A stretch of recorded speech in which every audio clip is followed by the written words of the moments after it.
do we do this? It feels so awkward without a game, doesn't it? Mm-hmm. Okay, guys. So I guess the way we're going to be doing this is I'm just going to be recording like the audio separately and just a game running in the background. I don't know if it's going to be Minecraft or anything.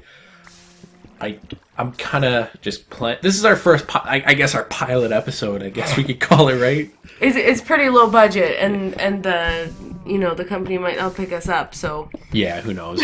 But just to let you guys know that these are our own opinions. We're not like professionals or anything like that, right? We gotta say that because this is just based on personal experience. We're not like trained in stuff. You guys are probably going to be hearing that like every episode just because, I don't know if legally we have to say that. Maybe just put a thing in the description. But, yeah, you guys will definitely have to let us know what you guys think of these and if you guys would like to hear these more. We are posting this on Thursday, but I don't know when our schedule will be. I don't know if we're going to be doing like a Mail Monday and a AAA Thursday or something like that.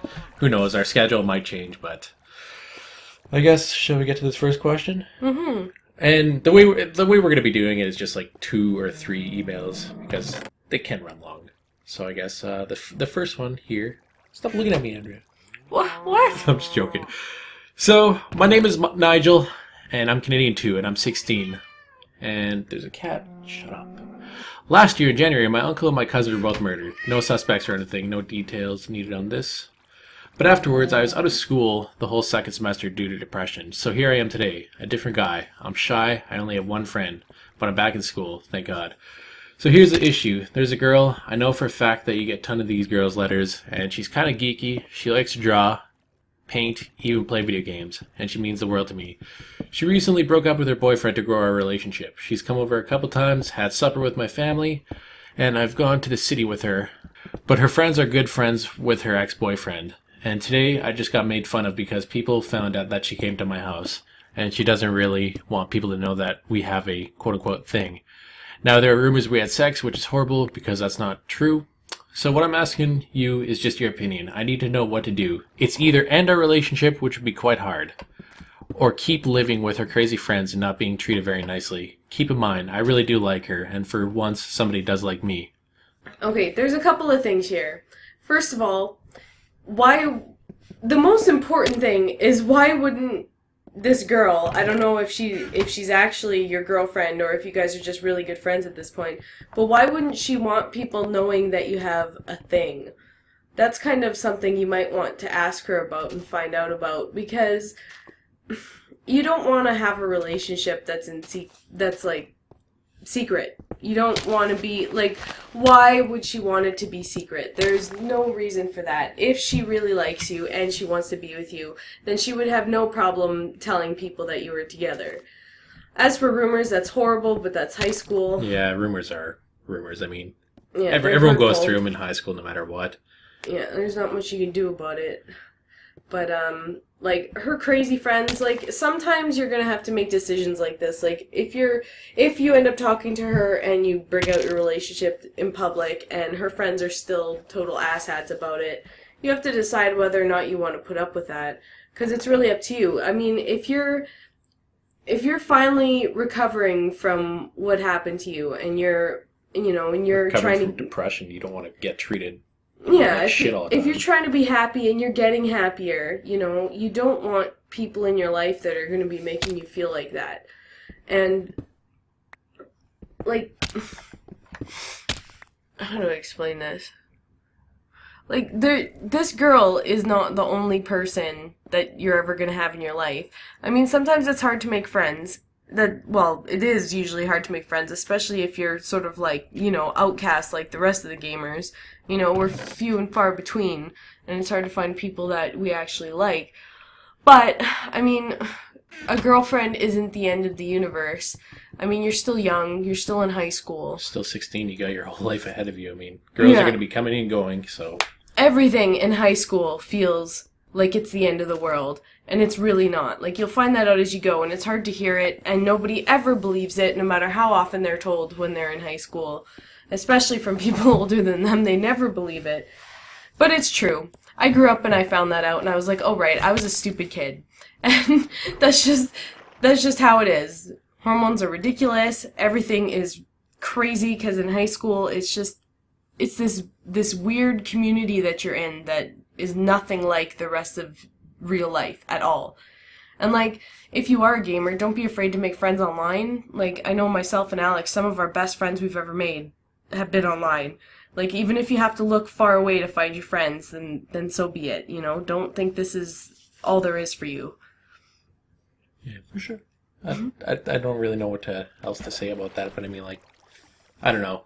In that situation, I really wouldn't want to be hidden from a relationship and, you know, stay hidden and be treated like shit. I mean, either or, you're gonna feel like crap in the end. So Yeah, and if these friends of hers are actually her friends, then she should be able to talk to them and ask them not to treat you like shit.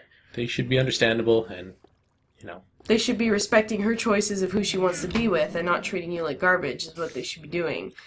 Good friends don't treat their friends' boyfriends like that. Like, it's good people don't treat people like that. But, you know, you just... exactly. High school's a very strange place. The next one is from Tyler. It says, "Hey Paz, I'm 16 and live in the United States, and I seen that you were starting to give advice to people in need it. Well, I could use some help right now. All my life I've lived with my mother who is addicted to cocaine and meth. Now I'm forced to live with my grandparents, and they're good people, but we're running really low on money. I've asked my dad if I could live with him, and I got no response, which makes me feel like he doesn't want me living with him. If you could give me some advice on what to do, that would mean a lot." Well, first of all, it looks like you got two options here.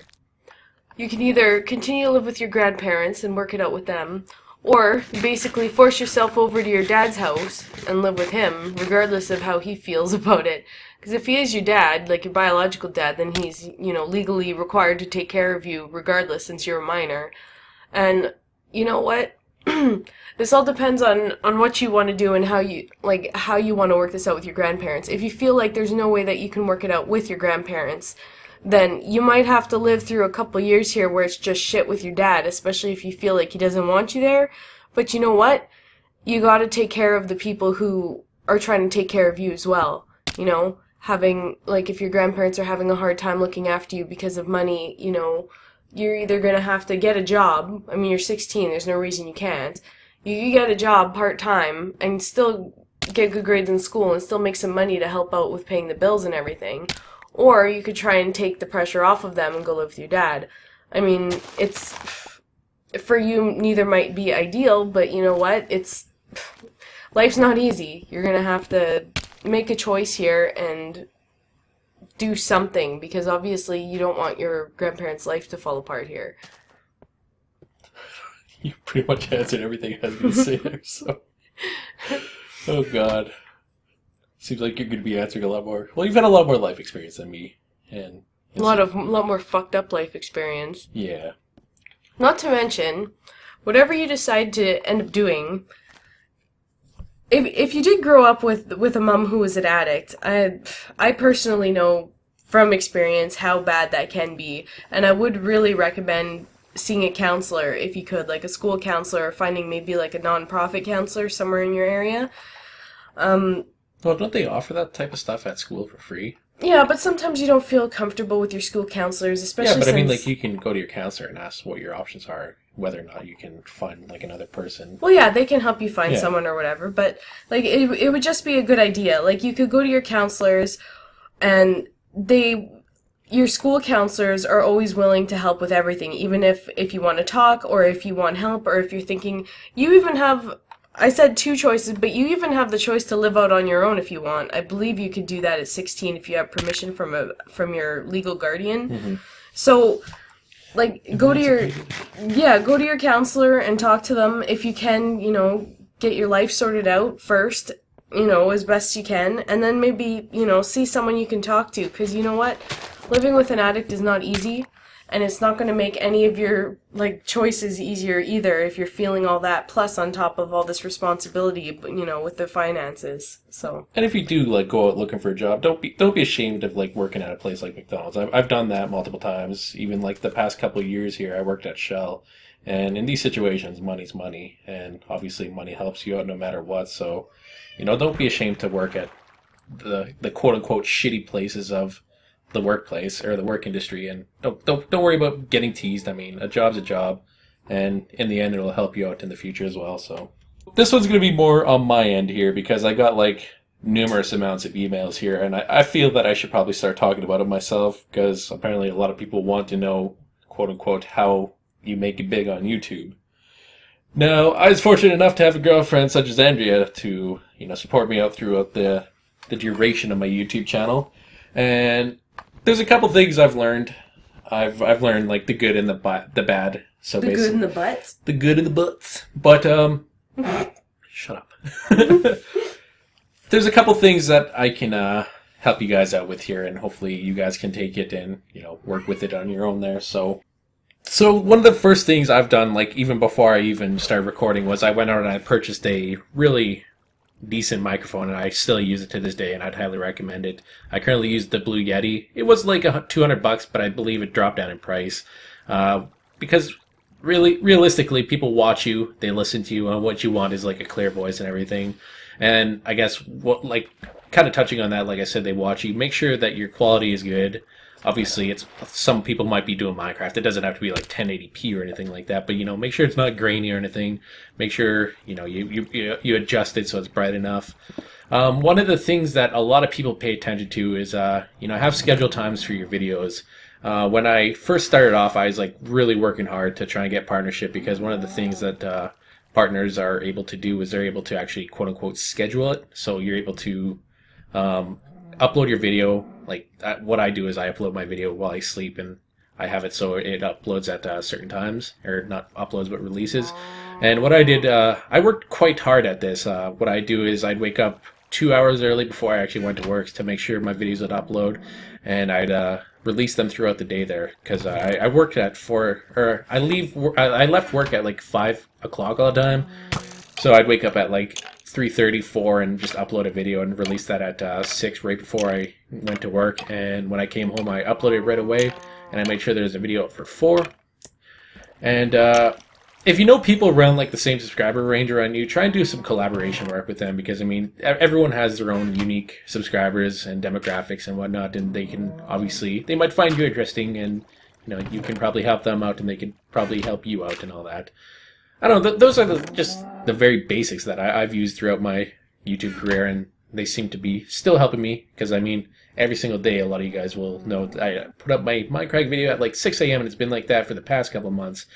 So yeah, I don't know, there's really no trick of the trade, basically, or really. It's just, you just gotta work hard and make sure your videos are of awesome quality in that. But yeah, that's pretty much all I have to say. I don't know what else to say on that. Like I said, there's really no trick, and but I don't know. But yeah, I'd like to hear your guys' opinions. Would you guys like to listen to these at least once a week? Well, I'm not going to be doing it more. I want to do it like once a week. And I'm sorry if I can't get to your questions, guys. I do read, I have read every single one of them, and I wish I could comment on everything, but why didn't you guys turn off your phone? I just heard you guys get an email. You guys are jerks. Man, that's really rude. We're trying to make a show for you here. No, but definitely leave a comment down below whether or not you guys like this, and if you guys would like more of these in the future. Like I said, this is kind of like a little test pilot. And again, we're not like professionals or anything, so our questions might not be the best. But if you guys actually have some advice for these people as well, definitely leave them below. I'm pretty sure they'd like to hear from other people as well. But any last words there, Andrea? Nope. That was actually a lot easier than a couple of the Monday ones we did. Yeah, because there's actual questions there. Mostly because you let me read it before we talk about it. Whereas other times just, surprise! And I'm like, oh, And I guess one more question that I can ask you guys. I know I've asked you guys a lot of questions, but would you guys rather have like a mail Monday, or would you guys rather have like mail on Thursdays and then keep AAA Mondays? I'm just trying to work at a schedule here, and I'd like to know what works best for you guys. But I hope you guys enjoy this, and peace out, Girl Scouts. Bye.